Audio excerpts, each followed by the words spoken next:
요한계시록 강의 44번째 시간 시작합니다.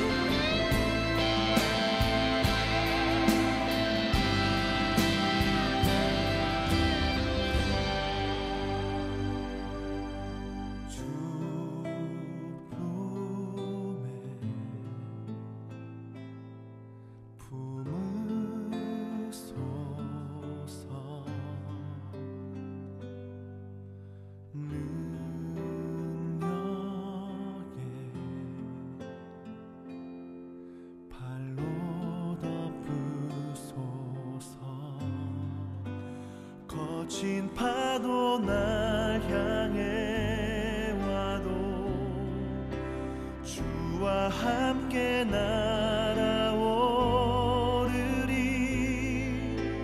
폭풍 가운데 나의 영혼 잠잠하게 주를 보리라.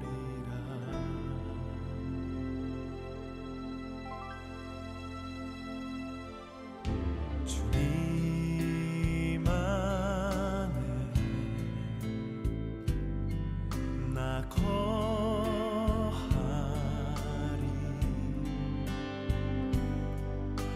주 능력 나 잠잠히 믿네. 거친 파도 날 향해 와도 주와 함께 날아오르리. 폭풍 가운데 나의 영혼 잠잠하게 주를 보리라. 거친 파도 날 향해 와도 주와 함께 날아오르리. 폭풍 가운데 나의 영혼 잠잠하게 주를 보리라.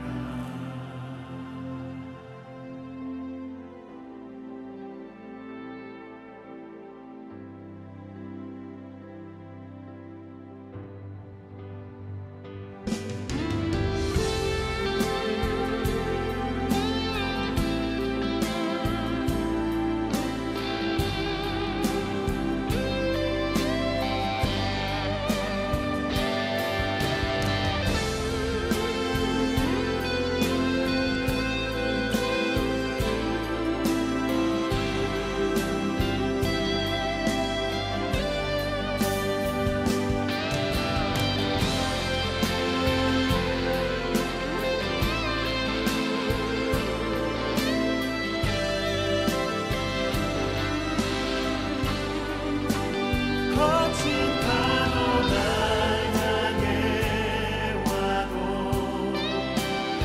주와 함께 날아오르리. 폭풍 가운데 나의 영혼 잠잠하게 주를 보리라. 거친 파도 날 향해 와도 주와 함께 날아오르리. 폭풍 가운데 나의 영혼 잠잠하게 주를 보리라.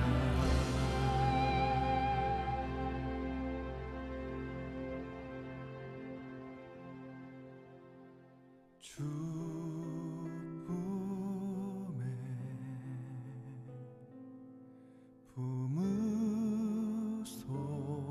품으소서.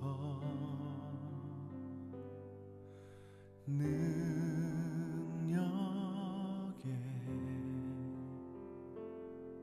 발로 덮으소서.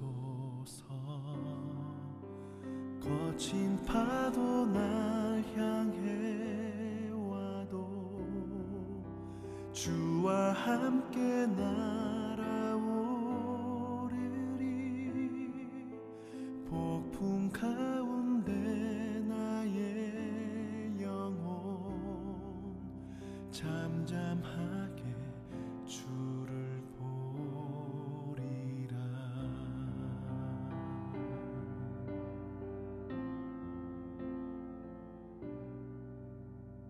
기도드립니다. 주님, 하늘의 지혜와 땅의 능력을 주시옵소서.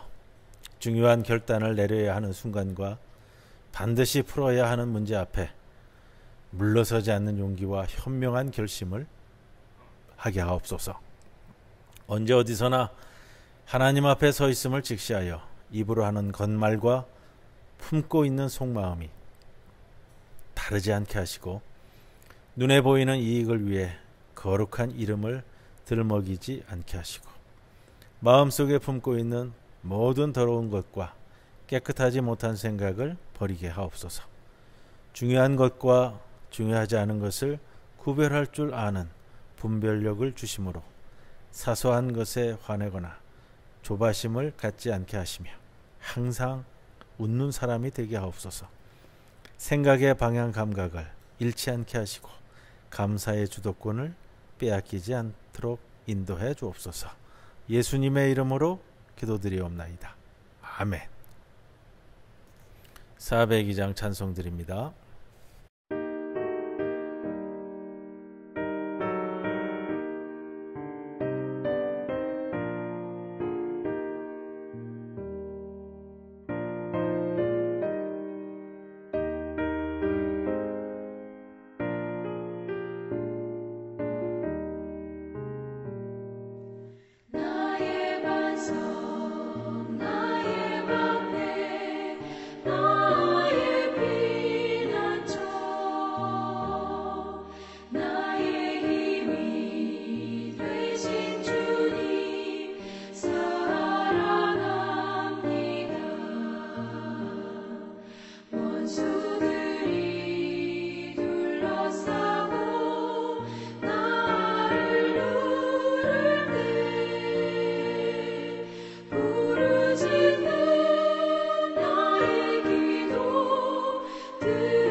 주님밖에 비할 반석 어디 있으랴.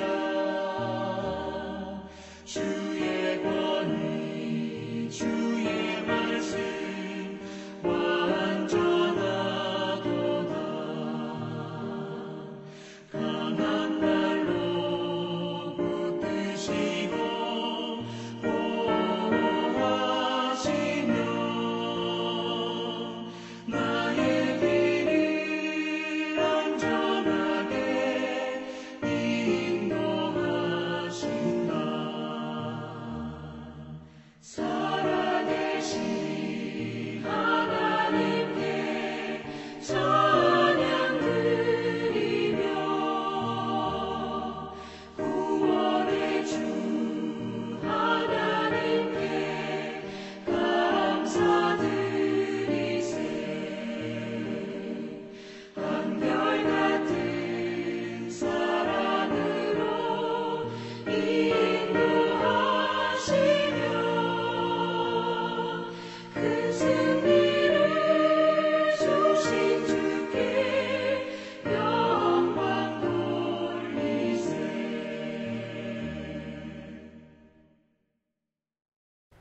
오늘 요한계시록 본문의 마지막 부분입니다. 22장 12절로부터 마지막 21절까지의 말씀 봉독하고 함께 나누도록 합니다.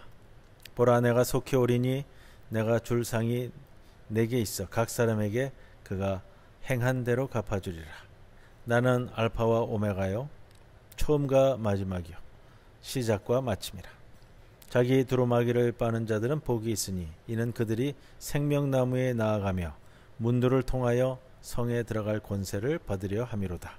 개들과 점술가들과 음행하는 자들과 살인자들과 우상 숭배자들과 및 거짓말을 좋아하며 지어내는 자는 다 성 밖에 있으리라. 나 예수는 교회들을 위하여 내 사자를 보내어 이것들을 너희에게 증언하게 하였노라. 나는 다윗의 뿌리요 자손이니 곧 광명한 새벽별이라 하시더라.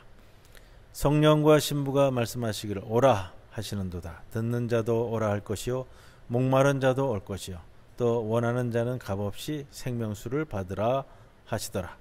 내가 이 두루마리의 예언의 말씀을 듣는 모든 사람에게 증언하노니 만일 누구든지 이것들 외에 더하면 하나님이 이 두루마리에 기록된 재앙들을 그에게 더하실 것이요 만일 누구든지 이 두루마리의 예언의 말씀에서 제하여 버리면 하나님이 이 두루마리에 기록된 생명나무와 및 거룩한 성의 참여함을 제하여 버리시리라. 이것들을 증언하신 이가 이르시되 내가 진실로 속히 오리라 하시거늘 아멘. 주 예수여 오시옵소서. 주 예수의 은혜가 모든 자들에게 있을지어다. 아멘. 요한계시록 44번째 시간이고요.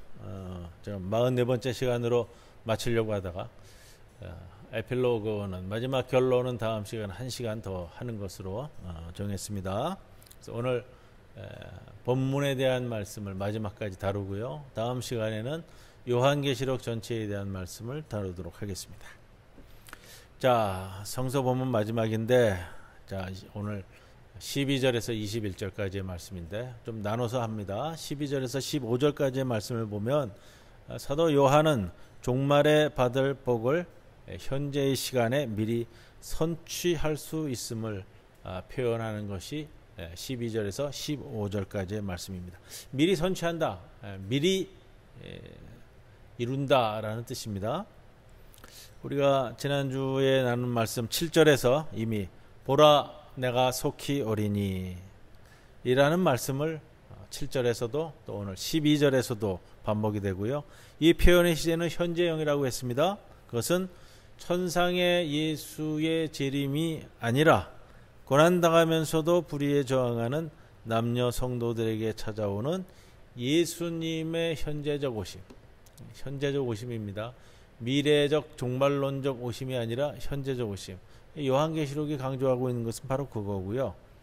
지금 고난 중에 있잖아요. 압제와 핍박 속에서 하루하루를 버티기가 어려운데 그 언젠가 미래의 종말의 날에 예수님이 재림하시다. 이 개념으로는 너무 먼 거예요. 현재적인 오심. 요한계시록의 주장은 그겁니다. 12절에 내가 줄 상이 내 앞에 있어 각 사람에게 그가 행한 대로 갚아주리라는 주님의 말씀은 각 사람의 마찬가지 행위에 따른 보상이 미래에 이루어지는 것이 아니라 현재의 시간에 주어진다라는 것을 의미합니다.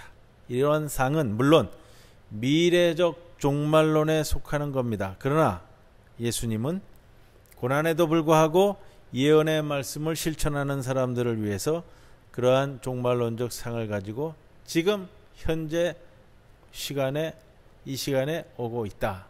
이 말씀을 하는 거고요. 이것은 현재의 역사 안에서 맛보는 미래적 종말론의 현재적인 선취, 미래적 종말론의 현재적인 선취를 의미합니다. 현재의 시간에 미래적인 것을 선취하는 것을 가능하게 하는 근거는 어디에 있느냐? 이것이 어떻게 가능하냐? 역사의 주인이 예수님이기 때문에 그렇다. 오늘 13절 말씀에 나는 알파와 오메가요 처음과 마지막이요 시작과 마침이라. 이 말은 역사의 주가 예수다라는 말을 우리들에게 확언해 주는 표현이고요. 여기서 사용된 알파와 오메가 처음과 마지막, 이건 원래 하나님의 호칭입니다. 계시록 처음 시작할 때 프롤로그에서 1장 8절에도 동일한 표현이 등장을 하고요. 그 다음에 21장 6절에 시작과 마침이라는 단어의 표현이 등장했는데 이 역시 하나님의 호칭입니다. 그런데 이러한 하나님의 세 가지 호칭들이 13절에 놀랍게도 예수의 자기 호칭과 동일화되었습니다. 이미 계시록 1장 17절에 예수께서는 자기를 소개하면서 처음이요 마지막 이렇게 소개되었습니다. 그래서 하나님의 호칭이 예수님과의 동일화를 이루는 것은 하나님께서 항상 예수님 안에 임재하고 있고 그리고 예수를 통해서 말하고 활동하신다는 것을 확신하기 때문에 그렇습니다. 14절에 자기 두루마리를 빠는 자들은 복이 있으니, 자, 두루마기를 빤다, 옷을 빤다라는 것은 예언의 말씀을 실천하고 불의에 저항하는 것을 의미합니다.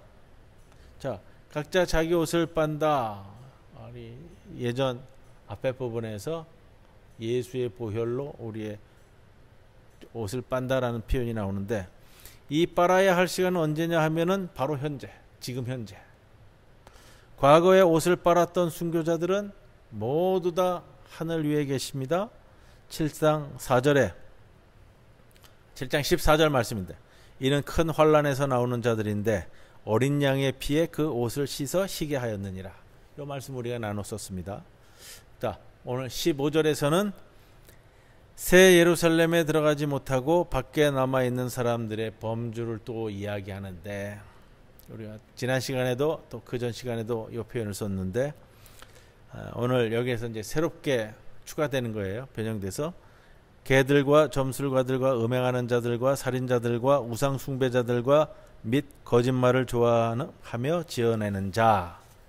자, 21장 8절 지지난 시간, 그 다음에 지난주에 그전주에 21장 27절에 기술된 새 예루살렘에 들어가지 못할 자들의 목록, 이것이 좀 변형돼서 22장에 두 번에 걸쳐서 나옵니다 라는 말씀을 드렸는데, 여기에 좀 첨가되는 게 있어요. 개들이라고 첨가되는데, 이 개들이라는 것은 상징적인 의미로 성서에서 자기 배만 채우려고 드는 가장 경멸적인 사람들을 지칭하는 표현입니다.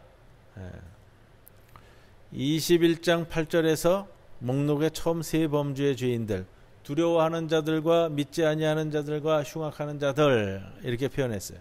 이것이 오늘 본문 15절에서는 개들로 치환됐습니다. 이 목록에 속하는 사람들은 모두 짐승의 추종자들입니다. 그들은 사멸하지 않고 모두 성 밖에서 아직 머물고 있습니다. 자, 그런데 이 성, 새 예루살렘을 뜻하는 종말론적 미래의 현실을 가리킨다면, 자, 모든 악인들은 이미 유황불에 소멸되어서 영원히 사라지고 성 밖에는 아무것도 있을 수 없을 겁니다. 그렇기 때문에 이 15절을 어떻게 이해하느냐? 현재적 종말론으로 이해하는 거예요.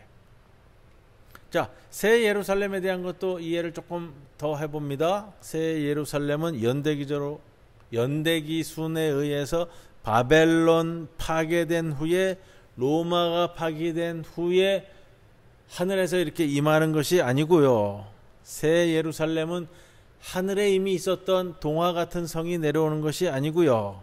새 예루살렘은 현재 속에서, 우리가 발을 디디고 있는 이 현재 속에서 이 세계를 회복시키는 하나님의 프로젝트의 한 상징이다, 이렇게 말씀드립니다.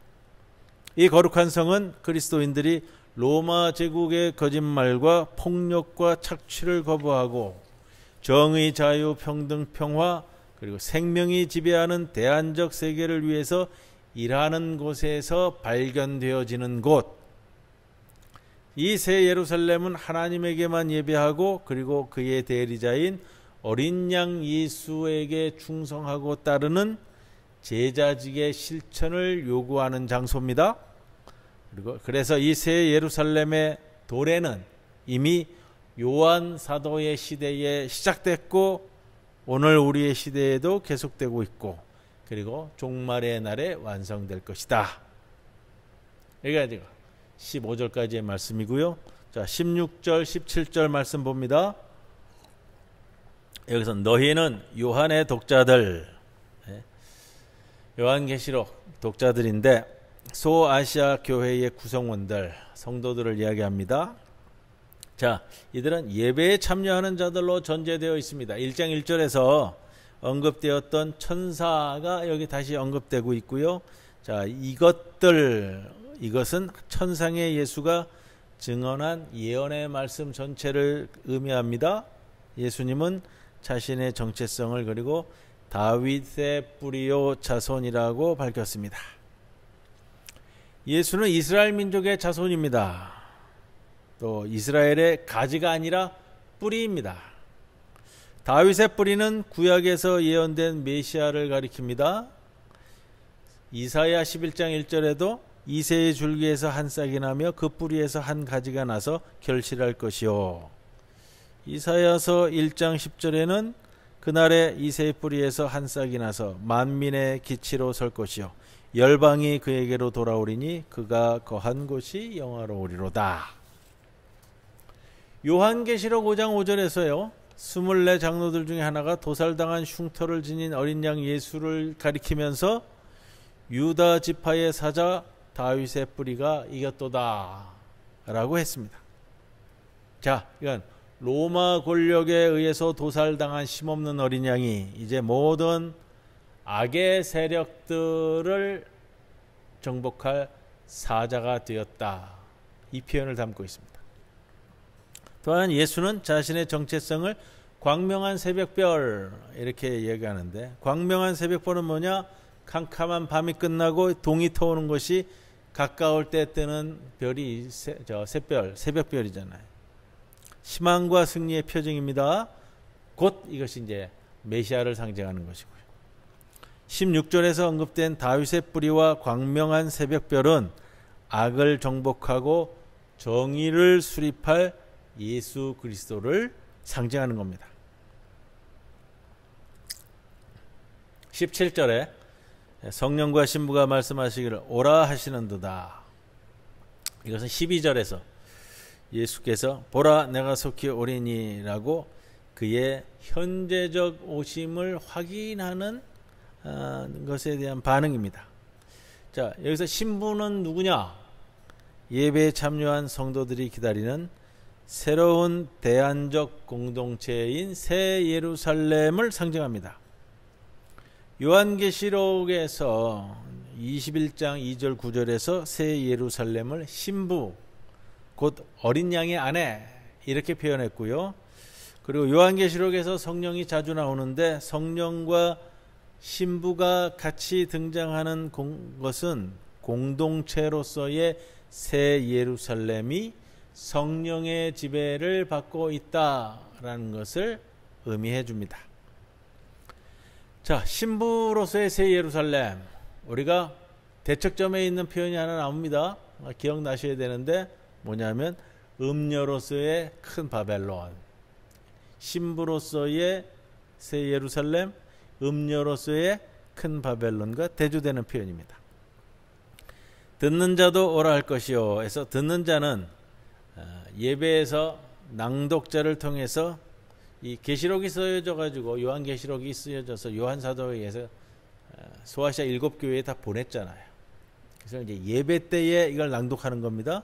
낭독하면 듣는 자가 있잖아요. 성도들은 듣잖아요. 자, 이 듣는 성도들 개개인을 가리키는 표현이 듣는 자들, 곧 예배 참석자들은 천상의 예수의 도움이 지금 현재 절실하게 필요하기 때문에 그를 향해서 오라고 간구합니다. 목마른 자도 올 것이요 원하는 자는 값없이 생수를 받으리라. 자, 목마른 자는 어떤 표현이냐? 정의와 평화를 목마름으로 간구하는 자들, 아직도 불의와 싸우고 있는 자들, 원하는 자는 경제적 불의에 의해서 필요를 채우지 못한 가난한 자들. 이런 사람, 원하는 자는 값없이 생수를 마시라. 그들이 생수를 값없이 받으리라 라는 이사야 5장 1절의 말씀과도 일맥상통하고요. 이거는 가난한 자들을 억압하는 돈이 중심이 된 바벨론, 로마, 이 로마의 착취적인 경제 구조에 대한 비판이기도 합니다. 생수라는 것은 말 그대로 생명과 직결되는 표현이잖아요. 그래서 듣는 자, 목마른 자, 원하는 자 모두 예배에 참여하는 성도들이고, 이 예배는 종말에 임하는 새 예루살렘의 현실을 지금 이 자리에서 미리 맛보는 선취이고, 정의와 평화와 평등이 지배하는 새 예루살렘의 삶을 위한 예행 연습의 행위이고, 그리고 세상을 향해서 하나님의 말씀과 예수 그리스도의 증언을 선포하는 행위이다. 예배는 로마의 제국주의와 우상 숭배에 대한 저항과 정의 실천을 요구합니다. 예배 때 요구되어지는 거예요. 불의에 대한 저항 없이 참여하는 예배는 정의를 요구하지 않는 우상에게 드리는 예배이기도 하다. 그렇기 때문에 예배라는 것은 정치적일 수밖에 없는 거예요. 참된 예배는 권력을 휘두른 로마 황제 대신에 하나님과 그의 대리자인 예수 그리스도에게 충성을 고백하는 행위이고, 하나님의 말씀을 증언하는 행위이기 때문에 예배는 정치적일 수밖에 없다. 자, 18장에서 18절 19절 말씀 함께 상고합니다. 자, 이 본문은 현재적 시간에서만 의미가 있습니다. 예언의 말씀에 있어서 추가와 삭제에 대한 금지는 예언의 말씀에 대한 잘못된 가르침과 그 결과로 인한 우상 숭배를 경고하기 위한 겁니다. 그렇기 때문에 요한계시록의 예언의 말씀을 추가하거나 삭제하는 사람은 미래적인 종말의 날에서가 아니라 바로 지금 현재 재앙을 당할 것이고, 생명나무와 및 거룩한 성에 참여할 수 없을 겁니다. 새 예루살렘에 있는 생명나무는 달마다 새로운 열매를 맺어 1년에 12가지 열매를 맺고, 그 나무의 잎사귀들은 로마 제국의 압제 아래에서 정신적으로 또 육체적으로 질병에 걸린 만국을 치료하는 약재가 됩니다. 새 예루살렘에는 생명나무가 있기 때문에 굶주림이 없고 질병은 치료됩니다. 생명나무는 나무 한 그루를 얘기하는 것이 아니고요, 생명수의 강 좌우에 가로수처럼 서 있는 여러 그루의 나무를 뜻하는 집합명사적 표현이에요. 그래서 새 예루살렘의 중앙에 생명수의 강이 흐르고 강 좌우에 생명나무와 도로가 있고,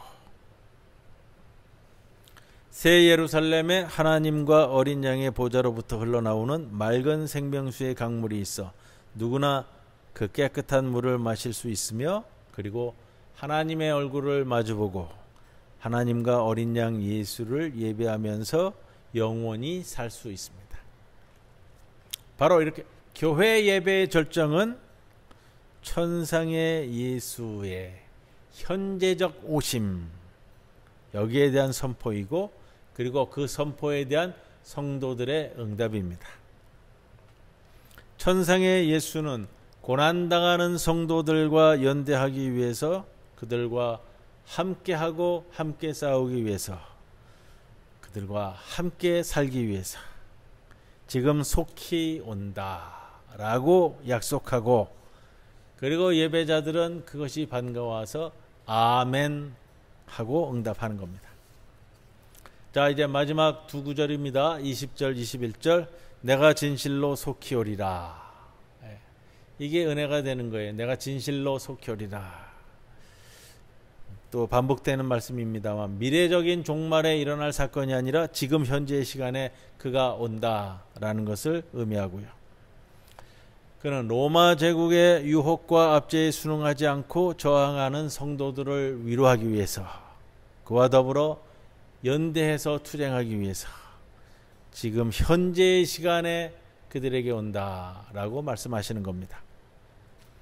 예배의 참여들은 그래서 이것이 너무 반갑기 때문에 아멘 주 예수여 오시옵소서라고 응답하는 것. 이것은 억눌린 약자들의 주님 되시는 예수께서 지금 와서 새로운 대안적 세상을 위한 이 예배자들의 투쟁에 함께 연대하고 싸워주기를 갈망하는 성도들의 절박한 간구이며 희망입니다. 예배는 요한계시록이 선포되는 그 자리, 그 이상의 의미를 갖습니다. 예배는 로마 제국의 거짓 선전에 항의하는 성도들이 무기를 들고서가 아니라 하나님의 말씀을 통해서 비폭력적으로 반제국적 저항과 투쟁에 착수하는 그 자리입니다. 그러면 오늘날에도 예배는 절대적 권력을 휘두르는 지배자들에게는 항상 위협이 되는 것이고요. 그렇기에 요한은 마지막 인사에서 주 예수의 은혜가 모든 자에게 있을지어다. 이 은혜가 있어야 하잖아.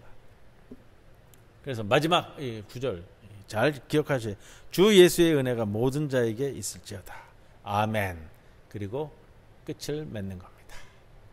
자, 요한계시록을 44주에 걸쳐서 함께 말씀을 나누었습니다. 다음 주, 원래는 오늘 마치려고 그랬는데 다음 주에 에필로그로 결론을 한번 쭉 훑어서 말씀을 드리고요. 그리고 마치도록 하겠습니다. 403장 찬송 드립니다.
주님 가르쳐 주신 기도드립니다. 하늘에 계신 우리 아버지여, 이름이 거룩히 여김을 받으시오며 나라가 임하시오며 뜻이 하늘에서 이루어진 것 같이 땅에서도 이루어지이다. 오늘 우리에게 일용할 양식을 주시옵고 우리가 우리에게 죄 지은 자를 사하여 준 것 같이 우리 죄를 사하여 주시옵고 우리를 시험에 들게 하지 마시옵고 다만 악에서 구하시옵소서. 나라와 권세와 영광이 아버지께 영원히 있사옵나이다. 아멘.